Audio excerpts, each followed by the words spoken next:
네, 진실의 레이더 김종대 전 의원 나오셨습니다. 어서 오십시오. 안녕하세요. 방금 전에 이 딱 타이틀을 보는데 그 웃음 미소가 참 매력적이네요. 그래요? 네. 글쎄 뭐 카메라만 들이대면 전 딴 사람이 되니까 아하. 평소와는 다르다가 온에어만 켜지면은 그냥 타고난 방송인이시네. 이것도 이제 다 방송에서 이제 체질화된 뭐 제가 KBS 출신 우리 백운기 앵커보다야 하겠습니까? 아이고. 제가 뭐 카메라만 들어오면 딱 이렇게 하는 것 때문에 지금 사고가 난 거 아닙니까? 싱하이밍 대사 네. 작심을 한 거죠. 예, 이건 아주 벼르고 별렀다가 네. 아주 뭐 제대로 그냥 한 방 먹였다. 이 모양만 봐도 아는데 뭔 만찬을 초청해가지고 이 안주머니에서 10장짜리 문서를 꺼내서 15분간 읽었다. 그다음에 이것도 저기 그러려니 했겠습니다만은 중국 대사관이 아예 보도 자료로 그 핵심 내용을 다 또 언론에 내보냈다. 이게 만찬 회동에서 이런 일이 벌어졌다. 그거는 아마도 두 가지로 해석할 수 있겠습니다. 첫 번째는 여당이나 어떤 그 정부의 우호적인 또는 정부 관리하고의 어떤 소통이 원활치 않았다. 그래서 야당을 활용했다. 이런 점도 있겠고요. 두 번째는 중국 정부의 공식 입장이다. 그러니까 이게 뭐 대사가 그냥 전랑 외교라 그래서 늑대 외교라 그럽니다. 그러면 평소의 행태가 아니라 이거는 정말 심각하다. 이런 어떤 중국 정부 입장을 밝혔고 또 예고가 다 됐었습니다. 지난번에 이제 중국 외교부의 아주 우리로 얘기하면 아주구 국장, 그다음에 중국 외교부 대변인 계속해서 지금까지 한국에 대해서 거친 성명을 내놓은 게 지난주거든요. 그것에서 이어졌다는 거는 이제 중국 정부가 본격적으로 한국을 이제 지금까지는 관망해왔지만 앞으로는 압박하겠다는 의사표시로 봐야 되겠습니다. 자, 앞부분에서 우리가 이걸 좀 다뤄봤습니다만 이제 전문가가 오셨으니까 조금 깊이 일단 싱하이밍 대사가 이제 이렇게 좀 도가 넘는 발언을 그런 방식으로 했을 때는 이제 중국의 어떤 시그널이라고 봐야 되지 않겠습니까? 어디까지 갈 것 같습니까? 자, 두 가지 기조인데요. 언론엔 너무 특정한 한 측면만 부각되는 것 같은데 제가 그 내용을 자세히 보니까 일견 거친 협박도 있지만 애절한 호소도 있어요. 아하. 그러니까 나 이렇게 속상하다. 이제 안 늦었다 지금도. 지금이라도. 그게 뭐냐면은 한국이 중국에 대한 합리적 투자 계획 같은 거 이런 것들 잘 유지하고 또 서로 협력하면 내 안에 네가 있고 네 안에 내가 있다. 아하. 이건 변함이 없다. 이게 굉장히 또 아주 절절한 호소거든요. 그런데 이 협박이 거친 만큼 그 호소도 굉장히 애절해요. 근데 이건 뭘 말하는 거냐면 반도체 얘기가 거의 뭐 8, 90%라고 봐야 되겠습니다. 특히 올해 이제 대중 그 반도체 설비 투자 1년 유예 기간이 10월에 끝나고 그러면 더 이상 중국에선 반도체 생산이 이제 불가해지는 건데 이런 문제라든가 마이크론 반도체 제재에 따라 가지고 한국 반도체 추가 판매 금지라든가 이런 부분들에 대해 가지고 이건 정말 감내할 수 없다. 그러니까 협력하자. 그래서 전에 그 시진핑 주석이 LG 디스플레이 공장 방문한 거라든지 한국 기업인을 초청해 직접 면담한 거라든지 이런 연장선에서 봤을 때 우리는 아직도 한국이 필요하다. 또 제가 중국 가서도 가장 많이 듣는 얘기가 한국의 기술이 우리는 필요하다. 이런 얘기는 스스럼 없이 하거든요. 그러니까 자꾸 한국이 이렇게 떨어져 나가는데 이러면 나 못 참아. 그러나 아직 기회는 있어. 우린 서로 필요한 존재야. 이렇게 해서 협박과 호소 이게 같이 메시지에 묻어 있어요. 그렇게 보면은 이게 단순히 우리가 뭔가 중국의 어떤 강한 전랑 외교, 이 거친 외교에 우리가 불쾌하다, 뭐 기분 나쁘다 이런 차원의 문제가 아니라 지금 중국의 본심이 뭔지를 이 문항 그대로 좀 해석해야 되거든요. 근데 언론부터 막 이렇게 흥분하고 뭐 여당이 뭐 중국 대사 추방해버려라, 뭐 이재명 대표가 뭐 중화 4대주의자다. 뭐 이래 놓으니까 이제 따지지도 못해요, 언론에서. 이게 이제 완전히 한쪽으로 쏠려버렸어요. 이게 이제 협박성이지만 간절한 호소의 측면도 있다라고 말씀을 해주셨는데 그렇다고 한다면 사드 때처럼 나가지는 않을 것 것 같다 이렇게 볼 수도 있습니까? 사드 때와 이 어떤 외교적 긴장은 동일하지만 근본적인 속성이 달라진 게 있습니다. 사드 때는 우리 서민들이 피해봤지 대기업 피해본 거 하나도 없습니다. 네. 예, 주로 숙박업소, 요식업소, 화장품 대리점 이런 데가 초토화됐어요. 예, 상권이 죽은 거죠. 그래서 한국의 서민들을 화나게 했다면은 이번엔 대기업이 1차적 피해자입니다. 삼성, SK, LG, 그다음에 롯데는 이미 초토화됐고 중국에서 뭐 예. 이제 160개 되던 그 백화점 매장 한 개만 남기고 다 철수했으니까 이렇게 보면은 1차 벤더 즉 그 대기업이 1차적인 타겟이고 거기에 딸린 중견 중소기업 이런 뭐 반도체 소부장 생산업체들이죠. 이런 쪽이 일단은 2차 벤더들이 이제 타겟이 되는 거기 때문에 굉장히 피해 계층이 다르고 두 번째는 사드 때와 또 한편으로는 유사한 거는 관광 입국 비자가 굉장히 까다로운 건데 단체 네. 관광이 안 되는 거. 네, 이런 점은 뭐 유사해 보이고 연예인들 뭐 중국 공연 취소된 거 이런 건 유사해 보이지만은 그거는 대기업 피해에 비해서는 진짜 어떤 규모도 작고 어떻게 보면 잠시 불편한 거에 불과해요. 그래서 사드 때와는 근본적으로 같지만 다른 것은 이거는 이제 국가의 어떤 핵심 기간 산업의 그 명운이 달린 문제이기 때문에 성격이 조금 다르고요. 그다음에 중국도 굉장히 절박해요.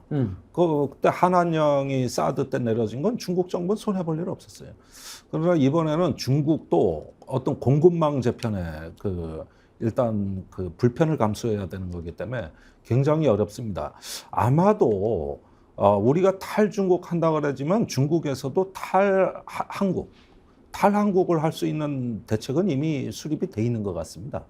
어떤 중간재 생산 거점을 한국에서 동남아로 일단은 협력선을 바꾼다든가 또는 동남아, 유럽, 중동까지 해서 엄청나게 다변화해가지고 노출이 안 되게 이렇게 해가지고 이제 어떤 우회적 거래로를 구축한다거나 예, 이런 부분은 이미 착수가 됐고요. 그 다음에 최종적인 어떤 파국이 예상되는 부분들이 있는데 일단 한국에 대한 어떤 수출 금지 품목에 대한 리스트업입니다. 우리는 대략적으로 중국에 80% 이상 의존하는 게 1,700개로 외교부 조사 결과. 이건 문재인 정부 때 조사했거든요. 근데 중국 조사 결과는 다릅니다. 2,800개입니다. 중국은 이제 수출 기준으로 해보니까 더 많다. 2,800개다. 이런 부분인데 그 중에서 제일 심각한 게 뭐냐면 만약에 한국 반도체를 못 사면 그 반도체의 원료가 되는 게 있는데 망간, 텅스텐, 요거 2차 전지 재료고요. 그다음에 히토류, 그다음에 리튬이 있습니다. 요게 히토류는 거의 전량 지금 중국에 의존하고 있고 리튬 같은 거는 90% 이상. 이렇게 되니까 한국 정부의 공급망을 건드릴 수가 있어요.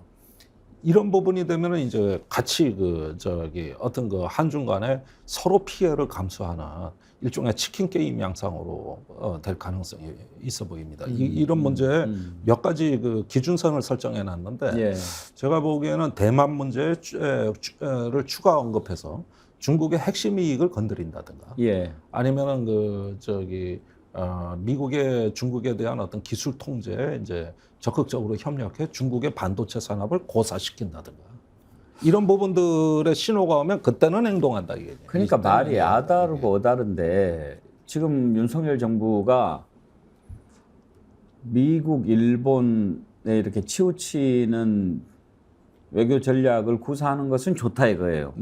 그런데 굳이 거기다 대고 힘에 의한 현상 변경 시도는 뭐 이런 식으로 자극을 할 필요가 있었느냐. 그러니 중국이 또 이런 식으로 좀 도가 넘는 그런 반응을 보이는 게 아닌가 싶어요.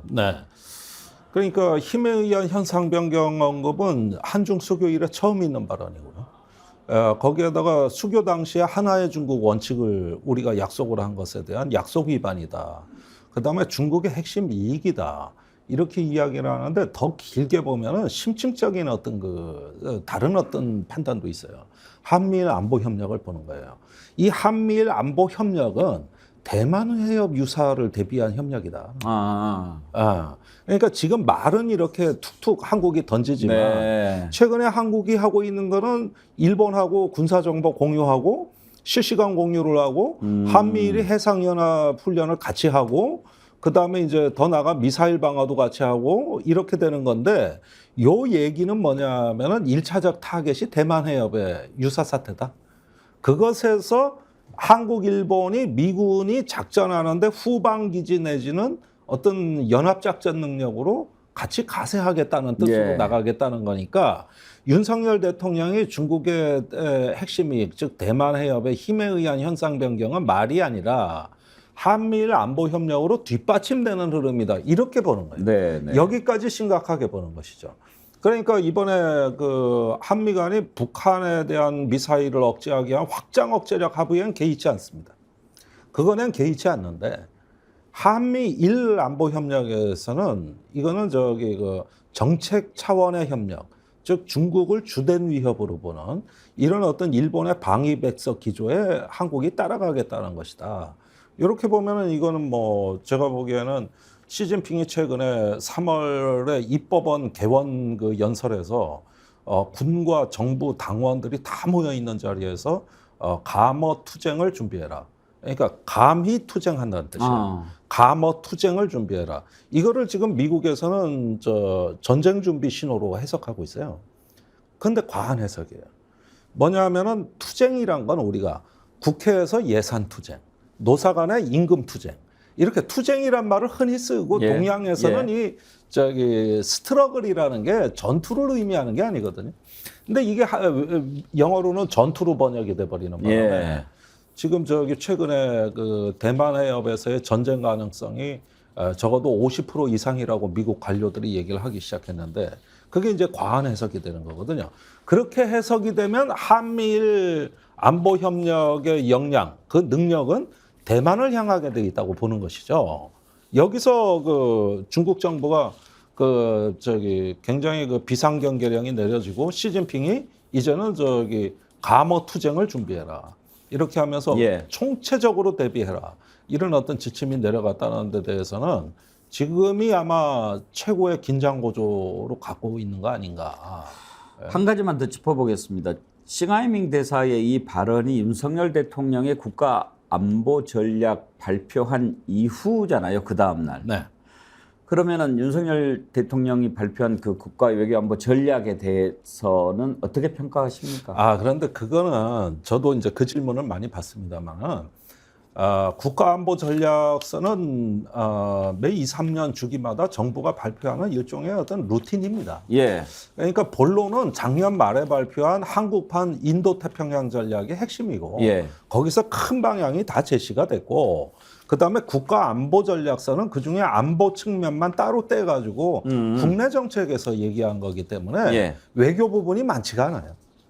그러니까 이번에 그 문서의 중요성보다는 작년 말에 인도태평양 전략, 그다음에 올해 3월에 한일 정상회담, 그다음에 4월에 한미 정상회담 이 흐름을 보는 것이고 그 연장선에 국가안보전략서가 있는 것이죠. 이번 안보 전략 그것만 가지고 이랬을 것은 아니다. 예, 그 문서 갖고 새롭게 그럴 만한 어떤 변수는 못 된다.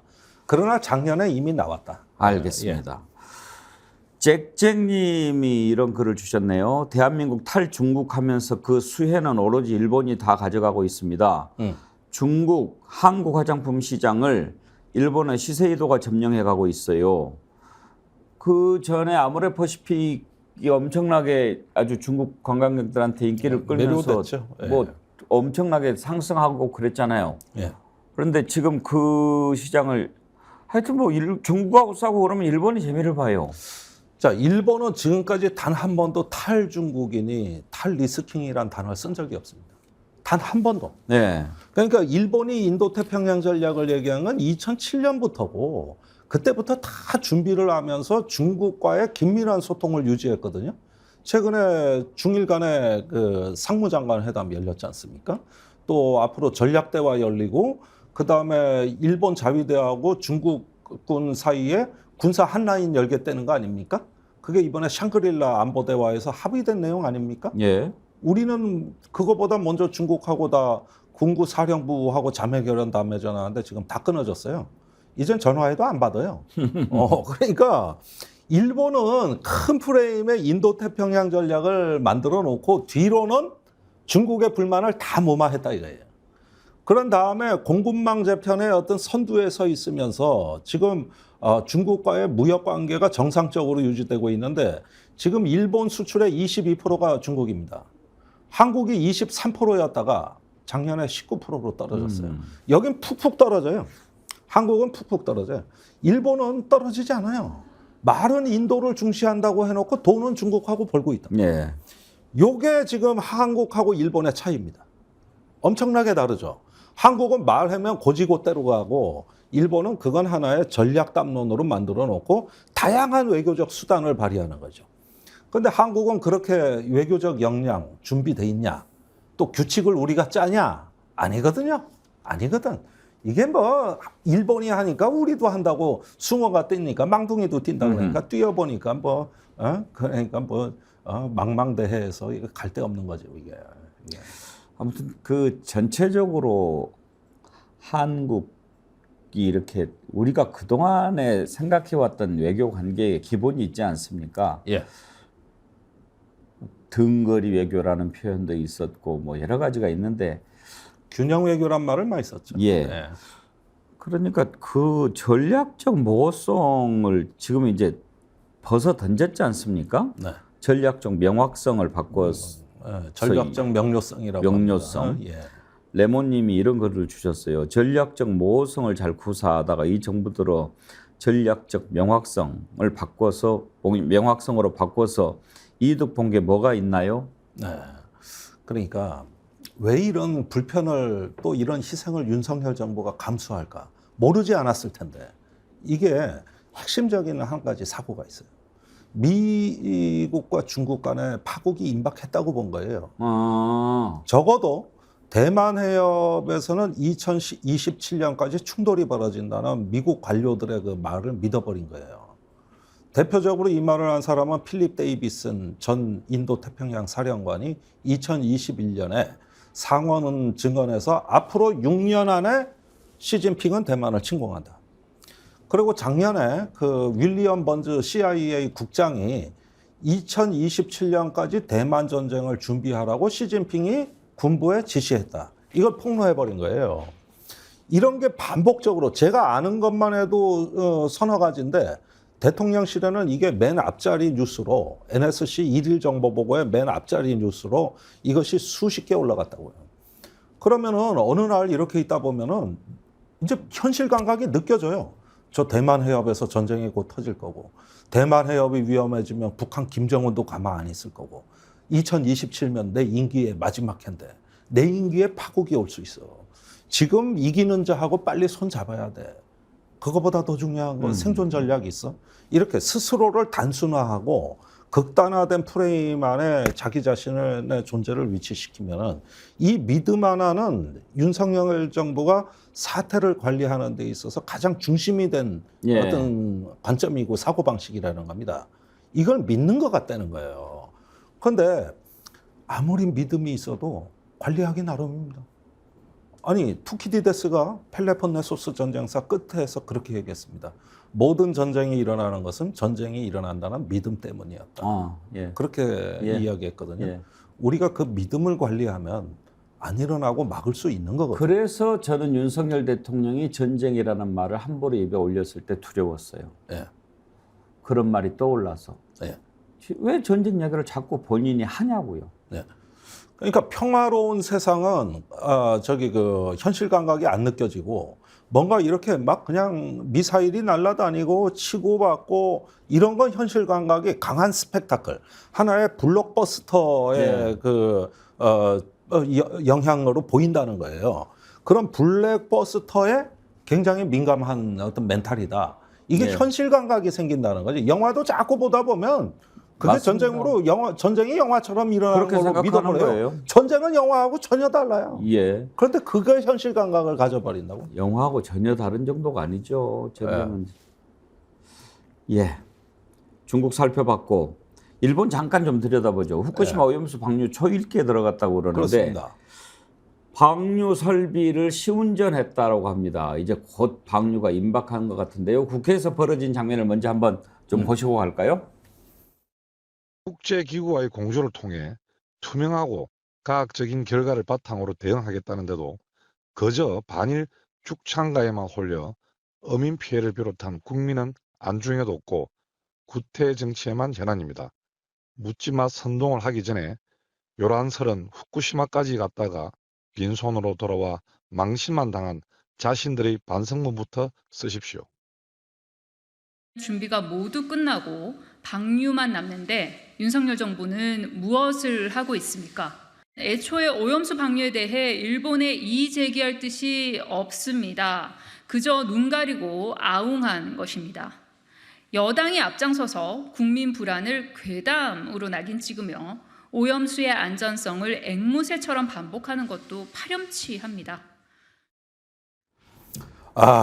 참 암담하네요. 저는 저렇게 여야의 이 오염수 방류에 대한 문제 정쟁의 언어들을 보면서 어쩌면 우리가 구군이 다 한 거 아닌가 하는 불길함을 느낍니다. 예. 이 오염수에 관한 문제는 긴밀한 정보 공유, 투명한 검증, 그걸 통해 가지고 국가적으로 상당히 수준 높은 어떤 차원의 그 소통과 협력이 없으면 절대 우리가 대응할 수가 없는 건데, 아니 시찰단이 가서 뭘 했는지 그 뭐 야당한테 설명한 적도 없고, 지금 또 이걸 갖다가 죽창가라 그러고 이렇게 되면은 정말 암담합니다. 이거는 정말 우리 세대는 괜찮아요. 우리 후손들한테 죄를 짓는 거거든요. 이게 천벌받을 짓이라고. 그러는데 과학적 검증이라는 것도 제가 보기에 과학 파시즘이에요. 여기서 과학적 접근은 처음부터 없었어요. IAEA는 제가 저번 방송에도 말씀드렸지만 과학적 검증을 하는 기관이 아니에요. 자기들이 4차, 5차 보고서에서 뭐라고 썼느냐. 모든 그 오염수 방류화되는 전 프로세스는 일본 정부의 셀프 레귤레이션. 일본 정부가 셀프로 다 통제하는 거다. 예. 그럼 IAEA는 뭐 하는 데냐? 어시스트 기관이다. 기술 지원하는 데다. 이 얘기는 뭡니까? 우리가 다리가 무너졌는데 이게 이제 부실공사가 판명이 되면은 시공사만 수사합니까? 감리 누가 했어? 이거 누가 인증했어? 이거 같이 수사 들어가잖아요. 그러면은 이걸 검증하고 인증한 기관도 같이 책임을 지는 건데, 오염수 방류에 있어가지고 IAEA는 인증기관도 아니고 검증기관도 아니에요. 그런데 이게 국내에만 들어오면 IAEA의 객관적이고 과학적인 검증, 그 다음에 IAEA 못 믿어? 이렇게 나오거든요. 그런데 IAEA 본인이 아니라는데, 그러면 우리가 어떤 과학의 집단지성으로 이 오염수 문제를 들여다봐야 되는가?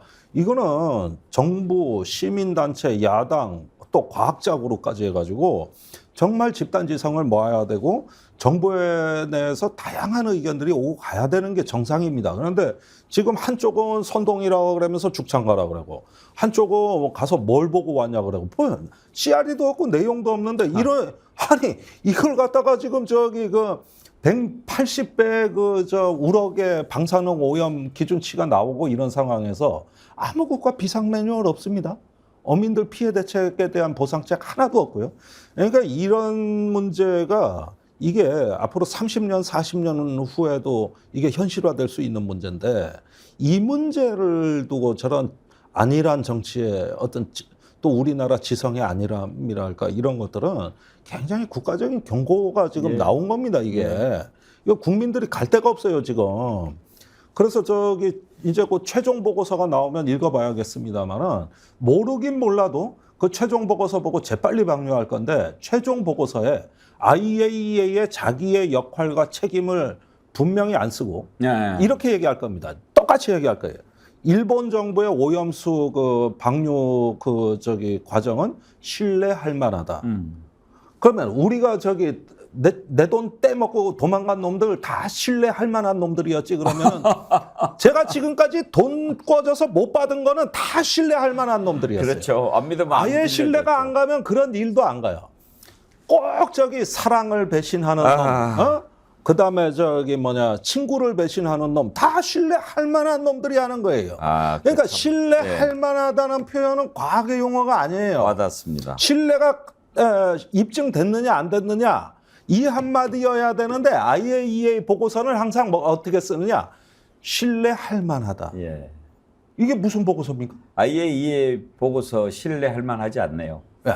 그러면은 나중에 오염수 방류가 문제가 이제 진짜 됐어. 막 방사능이 그냥 기준치 몇백 배가 나왔어. 그때 IAEA가 책임질 수 있습니까? 책임 안 지겠다고 벌써 저렇게 얘기를 하고 보고서에 이렇게 써놨는데 네. 그런데 여기 오면 어떻게 되느냐? IAEA가 신뢰할 만하다 그랬다. 그 IAEA에 신뢰 못해? 이렇게 문법이 이렇게 한 바퀴 도는 거지. 그러면 IAEA 신뢰해. 그런데 신뢰할 만하다고 일본 정부를 그래. 예. 그러면 신뢰가 이게 두 다리를 건너뛰어가지고 약해지는데 뭘 신뢰하는 게요?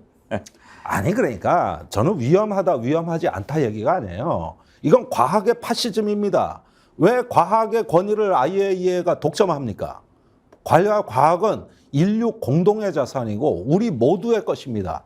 투명하지 않은 게 어떻게 과학이에요? 그런 과학은 나치의 우생학, 볼셰비키의 심리학, 그다음에 중국 홍위병의 역사적 과학적 역사관입니다. 모든 그 인류에 대한 도전은 과학의 이름으로 행해졌습니다. 예. 여기서 그러려고 과학을 오남용해 버리면 그게 바로 파시즘이라 이거예요. 제 얘기가. 방금 그 부분 아주 반응이 뜨겁습니다. 앤셜리님 표현이 찰떡이네요. 로시빌리님 적절한 비유입니다. 외관상 대충 그럴듯한 것들에 사기 당하게 마련이죠. 그런 걸 주셨는데요. 예, 오늘 김종대 의원 김종대 레이더를 통해서 우리가 진실에 한 걸음 더 다가간 것 같습니다.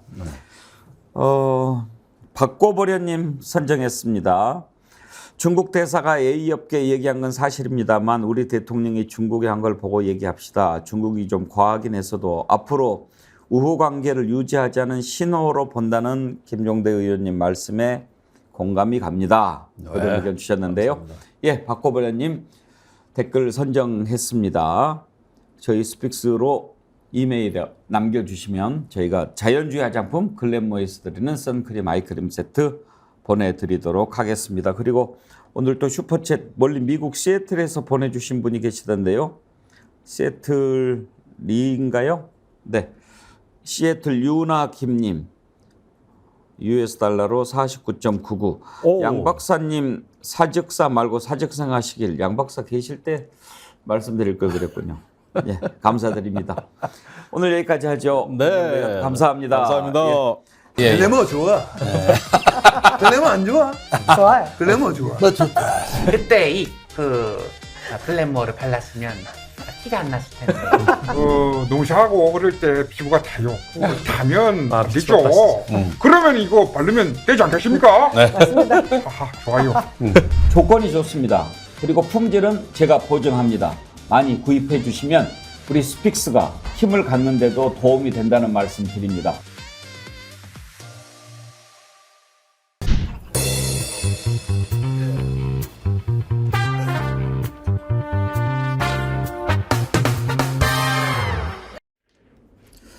네, 김종대 레이더, 김종대 전 의원 나오셨습니다. 어서 오십시오. 안녕하십니까. 네. 싱하이밍 중국 대사 발언 네. 가지고 이제 지금 윤석열 대통령이 국무회의에서 직접 얘기를 막 하고 네. 국민의힘 내부에서는 비밀로 추방해야 된다 이런 얘기까지 나오는데 네. 쉽게 이렇게 좀 정리가 안 될 것 같습니다. 아 이거 참 유심히 보셔야 되는데 드디어 이제 고성능 레이더가 이제 가동돼야 되는 예. 순간인데 예. 그 제가 보는 거는 지난주에 싱하이밍 대사의 이재명 대표 만나가지고 문제의 발언이 있고 나서 9일날 상황입니다. 예. 이때 4개 그 정부 학술기관 공동주최 학술대회가 열렸는데 여기에 조태용 안보실장하고 김태효 1차장이 나와요. 근데 조태용은 이제 기조연설, 그다음에 오창 기조연설은 김태효 1차장 이렇게 나눠서 2번 발언이 나왔는데 이때 중국에 대한 이야기 나오는 걸 면밀하게 보면 굉장히 애둘러 중국을 비판하거든요. 예. 그러니까 일단은 그 상당히 어떤 좋은 긍정적 언어가 동원이 됩니다. 예, 한중 관계는 건강하게 유지돼야 되고 상호 존중을 해야 되는데 이거 중국이 실망스럽다 이런 이야기예요. 그 다음에 이것에 대한 조치는 외교부가 할 거다. 근데 오찬에 나온 김태효 1차장이 하나 걸리는 말을 하긴 했습니다만은 대체로 조태용 안보실장하고 톤이 비슷했습니다. 그리고 저기 이대로 가면은 이제 외교부가 알아서 대응하는 거다 해가지고 박진 외교부 장관이 싱하이밍 대사를 초치했어요. 거기서 이제 비슷한 의사가 전달이 됐고, 이렇게 보면 전체적인 상황은 뭐냐 하면은 이번 사태 대응은 외교부가 주축이 돼서 한다. 예. 대통령실은 일단은 직접적인 충돌은 피한다. 그래서 거리를 둔다. 이거였거든요. 예. 자, 이게 외교 프로토콜이란 말이에요. 근데 어제 상황은 뭡니까? 대통령이 직접 나와서 국무회의에 모두 발언을 하는데 여태까지 나온 정보 관계자 말 중에 가장 셌어요. 예. 그래서 무슨 얘기를 했냐면은 싱하이밍 대사의 부적절한 행동에 대해 한국 국민이 불쾌해야 한다 그랬고, 그러는데 이제 전원으로 기사가 실렸는데 이 대목이 심각한데 위안 스카이 얘기가 나와요. 네. 그 청나라에서 이제 조선 보고 감 나와라 배 나와라 하고 그 사실상 섭정을 하다시피 했던 청나라의 그 위안 스카이 얘기를 했단 말이에요. 저 이 얘기까지 나왔단 말이에요. 그리고 아까 그 김태효 차장이 했던 말 중에 한 가지 걸리는 대목이 있다 그런 건 뭐냐면은 그 요런 한 문장이 나옵니다. 저기 자유가 없는 나라는 자체 기술 개발 못하고 남의 거 훔치거나 베끼기만 한다. 할 수 있는 말 다 나왔네. 중국이라고는 지칭을 안 했지만 요게 김태효 차장이 할 수 있는 최고치였어요. 거기서도 중국은 뺐다고 그랬는데 어제 대통령의 그 발언을 보면은 본인이 직접 나서서 중국을 두들겨 패버리겠다는 일종의 도끼. 예. 그 다음에 이것과 더불어서 제가 유심히 보는 대목은 뭐냐면은 이틀 전에 국내 언론에서 일제히 싱하이밍 대사가 울릉도 초호화와 숙박시설에서 국내 기업으로부터 숙박 접대를 받았다. 예. 이게 하루에 1,000만 원짜리다. 하루에 1,000만 원짜리 방이 있습니까? 아니, 그래도 뭐 본 적이 없어서 그랬는데 그렇대요, 그냥. 세상에 그런 숙박시설이 글쎄, 울릉도에서 하루에 1,000만 원씩 주고 누가 잠을 자나 궁금합니다. 그러는데 이 기사와 대통령 발언이 무관하지 않다는 겁니다. 제 얘기는. 이 기사가 보면은 언론 취재 기사가 아니에요. 그냥 알려졌다예요. 정보 관계자나 뭐 익명의 관계자도 아니요. 그냥 알려졌다예요. 그냥 알려졌다. 이렇게 되니까 이게 보니까 대통령이 전체적인 이제 맥락을 재구성해 보면은 어제 발언은 중국 니까짓 게 뭔데 청나라 시절인 줄 알고 우리한테 조공이나 받고 간섭이나 하던 그런 나라로 생각해. 이게 첫 번째 메시지요. 시절이 어느 시절인데 내정 간섭이나 해. 두 번째, 김태효 말하고 같이 엮어서 보는데 중국이 얼마나 한심한 나라인지 알려주마. 그리고 싱하이밍이 뭔 짓 하고 다녔냐? 접대나 받고 다녔어. 니들 자체 기술 개발도 못해. 남의 거 베꼈잖아.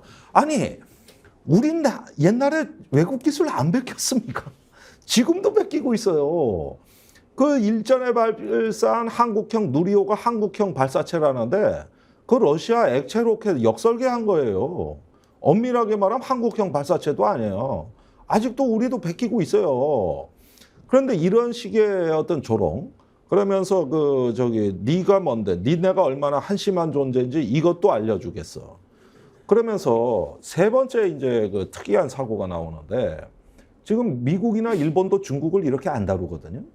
제가 보기엔 일종의 소영웅주의 심리가 발동이 됐다 이겁니다. 서방 사회에서 중국하고 맞짱 뜬 지도자. 그러니까 여기에 두 가지 사고인데 첫 번째 소영웅주의, 두 번째는 결단주의 정치 철학이에요. 이게 이제 나치즘이 흔히 얘기하는 어떤 히틀러의 어떤 결단주의. 이러면서 지도자의 결심 이런 거에 치중해. 지난번 일본하고 관계 정상화한다 그럴 때도 다 청와대 참모들이나 외교부가 강제징용 일방적 해법을 신중히 해야 된다 그럴 때 윤 대통령이 밀어붙인 거 아닙니까? 그때 대국적 결단이라는 용어를 썼어요. 이 정부가 제일 좋아하는 용어예요. 그러니까 여기에서 나타나는 그 하나의 어떤 행태를 봤을 때 대통령이 직접 나서서 신중한 외교는 무슨 신중한 외교야. 내가 직접 나서서 두들겨 패주겠어. 정확히 얘기해. 이제 중국의 속국 아니야. 우리 내정 간섭, 중국이 어떤 놈인데 네가 뭔데 내정 간섭이야. 그러면서 곧 이제 쇠락할 나라, 망할 나라가 이런 식의 말투란 말이야 이게. 그러니까 저번에 그 로이터 통신 말투보다 훨씬 셉니다 이게. 로이터는 뭐였죠? 힘에 의한 현상 변경을 대만에서 반대한다 그랬죠. 그런데 지금 이제 소영웅주의 뭐 이렇게 얘기하셨는데 아니 대영웅 될 기회가 있었잖아요. 미국하고 맞짱 들 수도 있었잖아요. 그러니까 싱하이밍 중국 대사의 발언이 부적절하고 도를 넘었다는 것은 대체적으로 인식이 공유가 돼요. 그런데 여기에 대해서 이렇게 발끈하고 온갖 할 수 있는 언사를 다 나오는데 지난번에 미국 도청했을 때는 한마디도 못하고 오히려 뭐 친구니 어쩌니 그런 얘기 했다가 미국 앵커한테 그 창피까지 그러니까. 샀잖아요. 마이 부님이 미국은 도청해도 가랭이 사이로 기면서 왜 저래? 이렇게 지금 글을 주시는데 자, 오늘 전문가가 나오셨으니까 한번 그 의도를 분석을 한번 해봅시다. 왜 소영웅주의라고 보셨다고 하면 대영웅이 될 수도 있었던 미국과의 찬스에서는 꼬랑지를 내리고 네. 지금 여기에서는 이렇게 하는가? 이렇게 해서 얻을 수 있는 게 뭔가? 오히려 지금 중국하고 한판 붙겠다고 마음먹고 있는데 싱하이밍 너 잘 걸렸다. 이런 것 같이 느껴진단 말이에요. 그렇게 해서 그렇죠. 우리가 얻을 수 있는 게 뭐냐고요. 거기에다 이재명 대표까지 싸잡아서 뭉뚱그려서 하니까 얼마나 기가 막힌 일타 그림입니까? 쌍피라? 일타 쌍피죠. 아니 이렇게 기가 막히게 좋은 그림 어디 있어요? 국민들의 반중 정서를 선동만 하면 이재명 골로 보낼 수 있다는 얘기인데 거기에다가 딱 한 가지 재편되는데 자 그러니까 이 부분은 말입니다. 저기 일종의 이렇게 봐야 되는데 미국하고 자꾸 비교를 합니다만은 여기에는 하나의 또 다른 사고 방식이 존재해요. 어떤 그 정치적 이원론의 세계예요. 여기에 도덕이 들어가는 겁니다. 그러니까 자유의 나라와 독재의 나라, 그 다음에 그 규칙을 지키는 나라와 규칙을 어기는 나라, 그 다음에 앞으로 지속 번영할 나라와 곧 망할 나라. 이런 식의 어떤 이원적 세계관이거든요. 이원적 세계관에서 저기 또 한 가지 이제 그 개입하는 사고가 뭐냐면 숙명론입니다. 투키디데스 함정이라는 거예요. 이제 미중은 곧 충돌한다. 대만에선 전쟁이 곧 일어난다. 이거 어떤 전쟁 불가피론, 하나의 숙명론. 그러니까 이원론과 숙명론 이런 것들로 이제 하나의 세계가 구성이 돼 있는데 이게 자기들이 만든 자유의 세계이자 하나의 판타지입니다. 환각이에요. 거기서 못 빠져나오는 거죠. 그렇게 되면 중국이 잘 걸린 겁니다. 이번에. 두들겨 팰 수 있는 기회만 노렸는데 잘 걸렸어. 이렇게 들어가는 거거든요. 아니 사실은 중국 대사 추방한다, 뭐 중국 대사관 압수수색한다 이런 얘기 안 나온 것만 해도 다행이에요. 뭐 추방 얘기가 지금 나오지 않습니까? 신원식 의원이 네.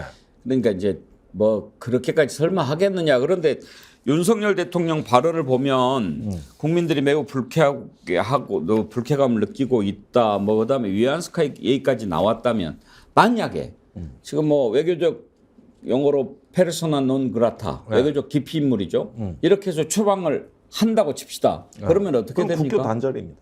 국교 단절까지 갑니까? 국교 단절은 아니라도 국교 중단 내지는 저기 단절 상태인데 사실은 지금 반응 그렇게 돼 있습니다. 이미. 심정적으로는. 이미 그렇게 돼 있어요. 그랬는데 그걸 이제 기정사실화하는 건데 자, 이 이야기가 이제 여당에서 그 추방 얘기까지 나오고 했다는 건 뭐냐면 이제 두고 보십시오. 제 말이 틀리나?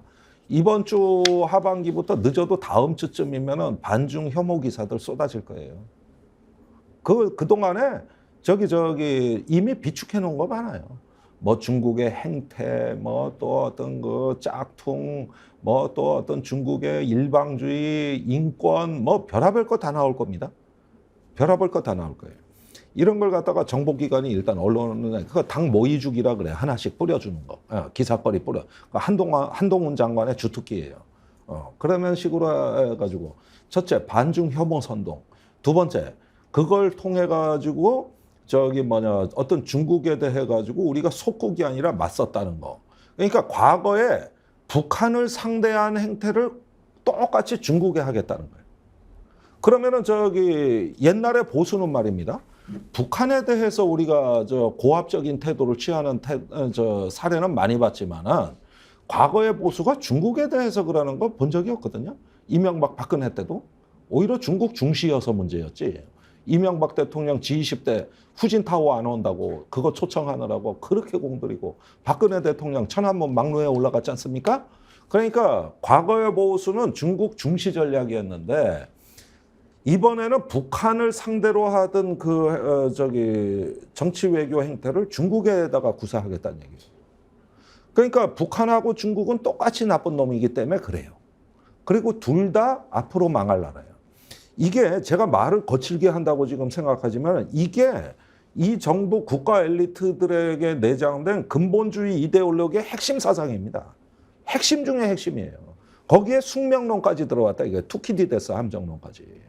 그러니까 이거는 충돌 불가피론이란 말이에요. 이렇게 해가지고 구성된 이미지입니다, 이게. 그런데 여기에서 아니 보니까 대통령실이나 외교부가 왜 이렇게 미온적으로 대응해? 내가 직접 두들겨 패줄게. 이렇게 나오는 걸 보면은 그 근본주의자의 꼭지점에 가장 이데올로그는 윤석열 대통령입니다. 그렇게 형성이 된 거죠. 이건 제가 현실이 이렇다는 걸 설명을 드리는 거예요. 그 다음 수순은 이제 그 선동입니다. 그러니까 반일 캠페인이 일어날 법했었어요. 후쿠시마 오염수 문제로. 그러나 이걸 다 덮어버리죠. 그 악마의 위치를 일본이 아니라 중국이 차지해야 되는 거죠.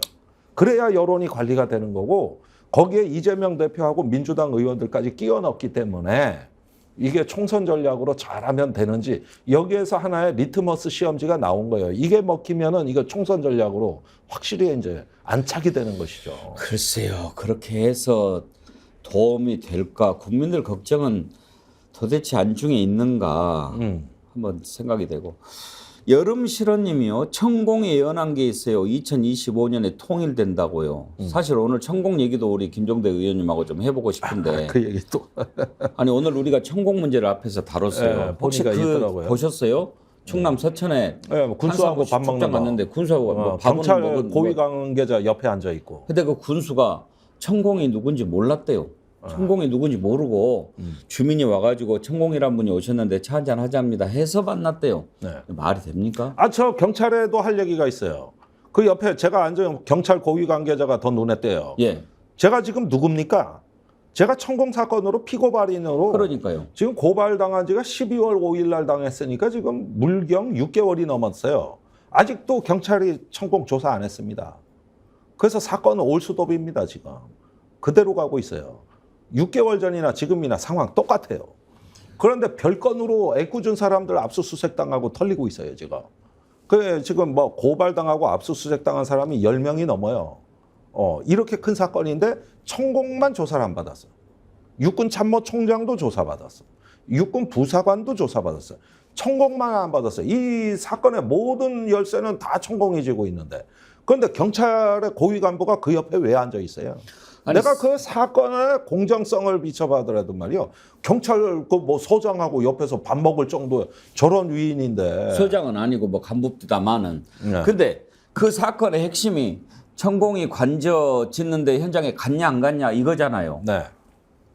그러면 핵심 인물부터 조사를 하는 게 순서지. 당연하지. 그 사람도 조사를 안 한다면 그 조사 안 했어요. 결과를 어느 누가 믿겠습니까? 아니 그러니까 결과 자체를 수사 종결을 못 하잖아요. 아니 지난번에 근데 뭐 CCTV 확인 결과 뭐 또 핸드폰 확인 결과 없다 이렇게는 나왔잖아요. 아니 그게 바로 같다는 증거예요. 무슨 얘기냐? 영화 3,000편 분량의 CCTV를 봤다는 거 아니에요? 예. 웃기는 얘기입니다.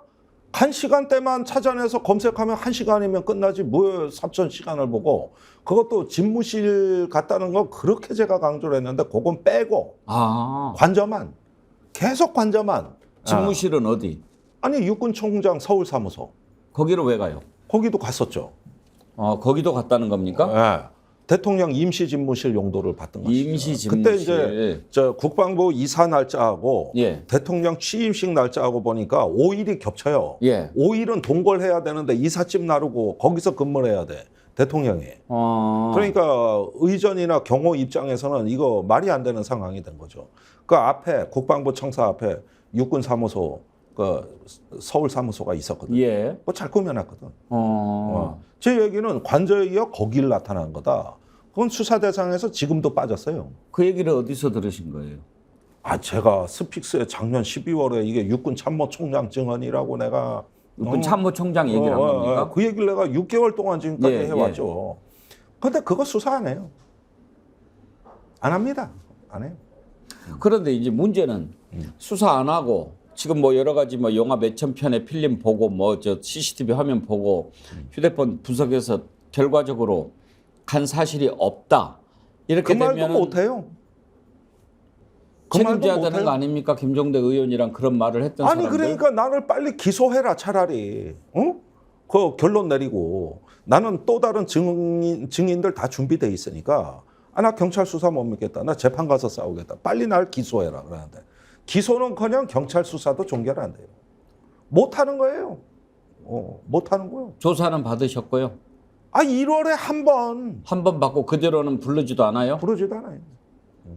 그 사이에 별건으로 군사기밀 사건은 이미 뭐 피고발인인 참고인 방첩사 끌려가 다 조사받고 압수수색 받고 그건 또 왜 그래 빨라? 신속하고. 지난번에 그 부 대변인 누구죠? 부승찬 대변인. 뭐 압수수색도 한 번 당하고 그랬죠. 압수수색 당하고 그 출판사도 압수수색 당하고. 그럼 뭘로 그런 거예요? 군사기밀 누설이라고. 군사기밀 누설이 이런 거예요. 미국 국방장관이 장관회의에서 서욱 장관한테 미래로 가는 동맹이다. 사의를 표명하면서 내년에 워싱턴으로 장관을 초청하겠다. 이게 군사기밀이래요. 이게. 이런 거 6건을 뽑아가지고. 인사말도 군사기밀이래. 인사말도. 요즘에 아주 뭐 비선 실세라고 그러니까 상황을 좀 잘 파악을 해서 답변을 해 주십시오. 제가 이제 궁금한 게 있어서 그렇습니다. 자, 이제 그 관저 뭐 여기 하는데 나타나고 이랬다는 것이 이제 여러 가지로 의심이 되지 않았습니까? 그래서 이제 의혹을 제기했고 지금 뭐 조사도 제대로 하지 않고 있는데 이번에도 지금 대통령이 춘천에 무슨 강원 특별자치도 출범식인가 거기 하는데 나타나고 또 한산 모시 축제 김건희 여사가 갔는데 그 다음 날 나타나고 이렇게 이제 등장하고 그러는 게 왜 그러는 것 같습니까? 이제 궁금해요. 저 아까 패널들한테 물어보니까 자기 과시 아닐까 뭐 이렇게 얘기하는데 단순히 그것만 가지고 그랬을까 싶어서 어떤 것 같습니까? 순천만에도 나타났고 뉴욕에도 나타났고 지금까지 이거 뭐 셀 수도 없습니다. 솔직히 말해서. 나타날 때 공통점이 있습니까? 아니 그러니까 이거예요. 자기 과시 수준을 초월해서 권력입니다. 제가 조사를 받아봐서 알아요. 전부 다 모든 어떤 그 기능들이 천공 변호인 역할을 하는 거나 마찬가지예요.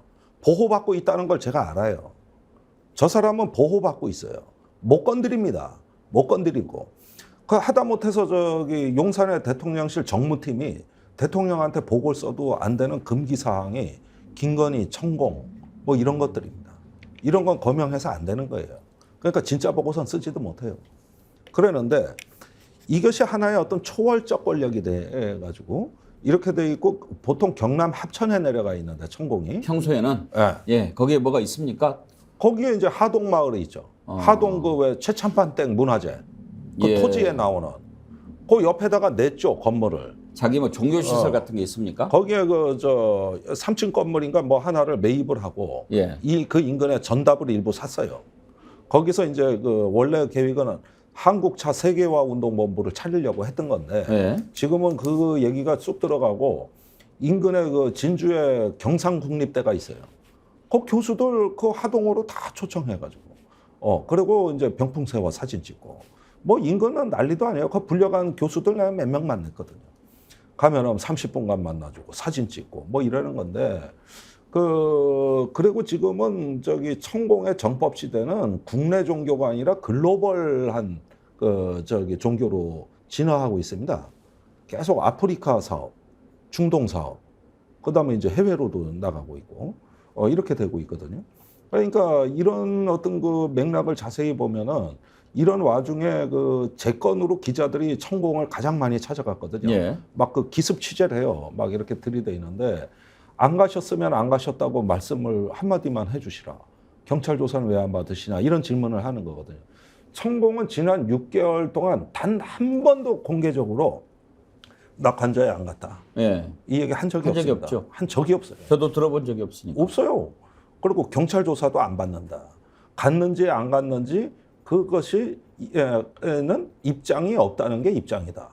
이거 그러면 뭡니까 이게? 저기 자기들이 명예훼손 당했다고 날 고발해놓고 자기들이 모른다 그러면은 이게 결론이 나오겠습니까? 나올 리가 없지. 요 상태로 끄는 거지. 뭉개는 당연히 명예훼손이 되려면 간 일이 없는데 갔다고 하니 명예가 훼손됐다. 이게 논리적으로 맞고 말이 되고 상식이지 않습니까? 네. 그런데 그 많은 사람들을 고발해서 또 압수수색해서 또 주변까지 다 털어가지고 제가 지금 여기서 소개할 수 없는 필설로 묘사하기 어려울 정도 수준까지 갔어요. 지금도 현역 근무 중인 중령대령들 방첩사에서 불러들이고 내일 모레 진급 심사받아야 되는 장교들 불러들이면 끝장나는 거거든요. 제가 밝힐 수 없는 피해까지 해가지고 이게 나비 효과로 엄청난 파급 효과를 불러일으켰습니다. 그리고 외신에는 얼마나 나갔습니까? 영국 언론, 중동 언론, 미국 언론, 뭐 한국의 라스푸틴이라고 세계적 뉴스가 돼버려요. 그래서 저도 세계적 인물이 된 거죠, 사실은. 그랬는데 이게 이 정도가 됐는데도 떳떳하게 나와서 공개적인 입장 발표가 없어요. 지금도 그렇습니다. 이게 뭡니까? 아니 명예훼손 당했던 당사자가 절하고 있어요. 절하고. 그래놓고 고발만 걸어놓고 그걸로 별건으로 쳐가지고 제가 아마 문재인 정부 때 어디 공직 한 자리 끄트머리라도 맡았더라면 지금쯤 아마 무사하지 못했을 겁니다. 예. 지금쯤 아마 그 사무실까지 다 털었을 거예요. 그 직원들 괴롭히고. 다행히 난 문재인 정부에 아무 빚이 없거든. 그러니까 나는 요 정도로 놔두고 다른 놈들을 건드리는 거예요. 다른 사람들을. 그러니까 아까 제가 이제 드렸던 질문이 그거거든요. 왜 나타나는 게 겹치냐 이거예요. 그러니까 아니 그 뭐 저게 바로 관저에 뭐 나타났네 안 했니 그 맥락하고 똑같은 겁니다. 지금 순천만이니 춘천이니 가도 되는지 안 되는지 이거를 결정을 거예요. 해주는 거예요. 네. 아니 저는 그렇게 봐요.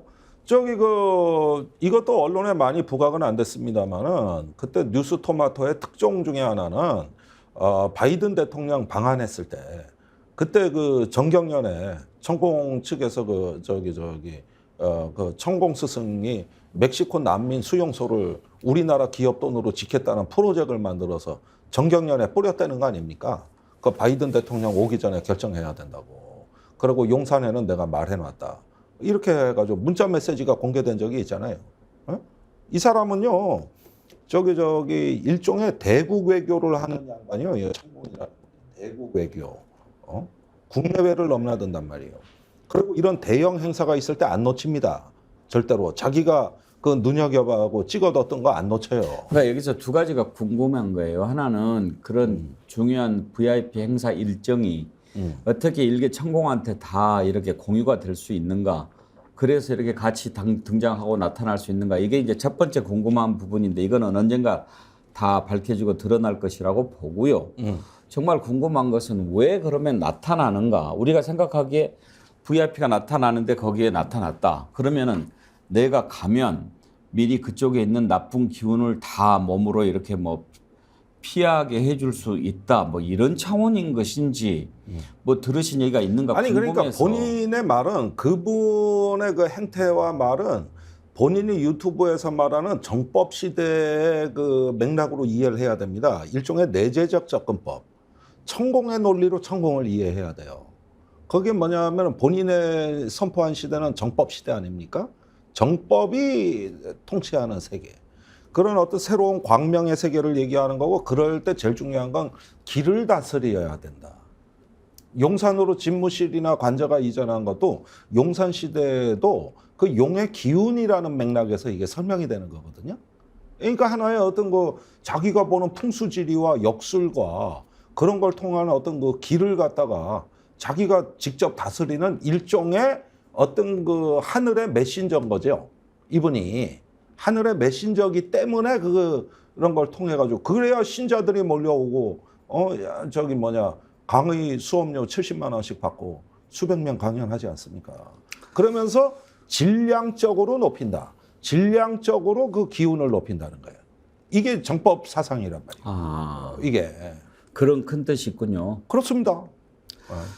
일베 사냥꾼님이요. 답답하십니다. 김종대 의원님. 국가 서열 1위를 누가 조사하겠습니까? 그 정도로 지금 인식이 됩니까? 아니 그러니까 이 권력 구조를 제가 명쾌하게 정리해드리면 3당 체제입니다. 일단은 눈에 보이는 공식적인 건 여당이에요. 그러나 더 센 게 있어요. 무당이에요. 세 번째가 제일 세요. 주당이에요. 이렇게 3당 구성물로 이어진 세 개의 기둥이 떠받친 신전이라 이겁니다. 이 권력이. 오늘 글래무어 화장품은 우리 김종대 의원님 드려야 되겠는데. 여당, 무당, 주당. 예.